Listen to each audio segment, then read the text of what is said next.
médical du Kasaï Tchikapa a lancé officiellement l'école doctorale, une réelle opportunité pour les étudiants habitant cette partie du pays en quête d'un lendemain meilleur.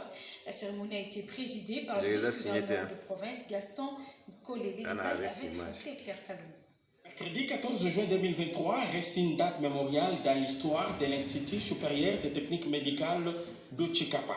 En partenariat avec l'ISTEM Kinshasa, l'ISTEM Tchikapa ouvre ces jours l'école doctorale en ces hauts lieux inspirés pour la première fois depuis sa création.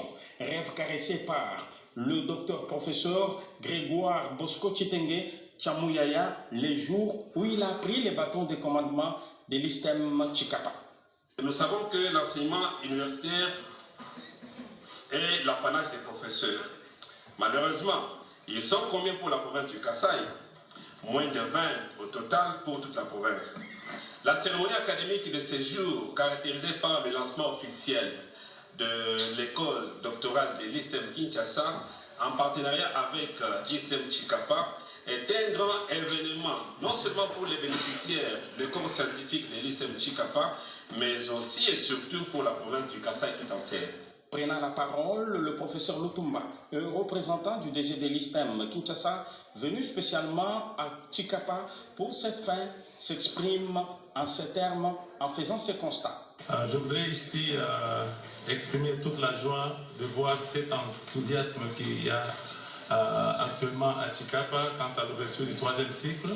Et je peux comprendre l'enthousiasme qu'il y a parce que, vous savez, quand on parle de cette ISTEM, ça voudrait dire que le problème est tellement criant qu'il n'y a pas de professeur et qu'il est assez urgent. Sentiment de grande joie ici exprimé par Michel Ilunga, le représentant des doctorants.